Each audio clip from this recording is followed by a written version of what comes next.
اچھا سر، یہ call centre کی افادیت کیا ہے، اس کے بارے میں مجھے کچھ آپ بتائیں سر۔ کال سینٹر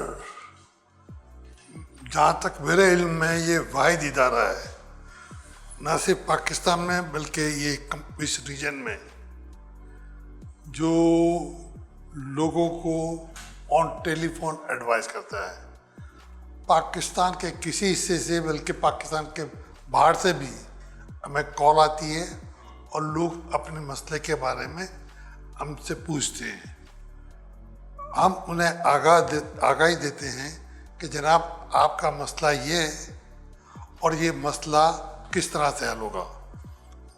یہ آگاہی جو دی جاتی ہے اور جو انفارمیشن پرووائڈ کی جاتی ہے، وہ انفارمیشن کوئی عام آدمی نہیں دیتا ہے، بلکہ ہائی کورٹ انرولڈ ایڈوکیٹ انہیں بتاتا ہے کہ آپ کا جو بھی مسئلہ ہے، چاہے وہ جائیداد کے سلسلے میں ہے، چاہے آپ کی کرایہ داری کے سلسلے میں ہے، یا آپ کی کئی دفعہ ایسا ہوتا ہے کہ آدمی ڈائیورس دے دیتا اپنی وائف کو اور پھر ان بچوں کی مینٹیننس نہیں دے رہا ہوتا ہے، تو وہ مینٹیننس کے بارے میں کوئی بھی مسئلہ جو قانون سے ریلیٹڈ ہے وہ ہم بتاتے ہیں۔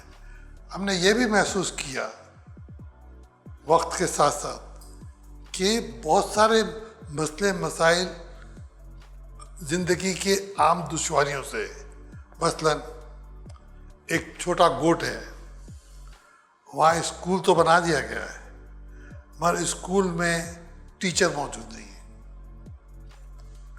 یا سڑک بنانے کے لیے کھدائی تو کر دی گئی ہے، وہ سڑک کافی دنوں سے کمپلیٹ نہیں کی جا رہی ہے۔ اب اس مسئلے کا کیا حل ہے؟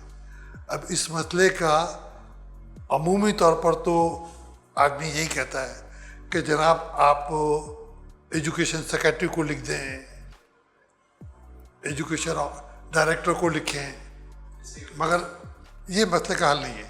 تو ہم نے سندھ گورنمنٹ کے ساتھ بات کی اور ایک پورٹل کریٹ کیا گیا جس کو چیف سیکرٹری سندھ کے آفس میں وہ مانیٹر خود کر رہے ہوتے ہیں۔ کوئی بھی اس قسم کی شکایت آتی ہے ہمارے پاس، ہم وہ شکایت وہاں بھیج دیتے ہیں، وہاں سے ہمیں 15 دن کے اندر اندر جواب آ جاتا ہے کہ جناب اگر ٹیچر نہیں ہے تو ٹیچر چھٹی پر گیا ہوا ہے، اسے کوئی بخار ہو گیا ہے، بیماری ہو گئی ہے، یا ٹیچر نہیں ہے، ٹیچر کے اپائنٹمنٹ کے لیے اسٹیپ لیے جا رہے ہیں۔ سڑک اگر کوئی بنائی جا رہی ہے، وہ بیچ میں رک گئی ہے تو اس کی کیا وجوہات ہیں اور اس کو ایڈریس کیا جا رہا ہے۔ اس طرح کے جو بھی مسئلے ہوتے ہیں وہ ہم نے اس پورٹل کے ذریعے حل کرنے کی کوشش کرتے ہیں۔ تو کہیں پر بھی آپ کو اس قسم کی ایگزامپل نہیں ملے گی۔ آپ یہ کہنا چاہ رہے ہیں کہ یہ جو آپ لوگوں کی جو پرابلمس ہیں وہ اس طریقے سے آن کال سولو کرنے کی کوشش کرتے ہیں؟ جی جی جی۔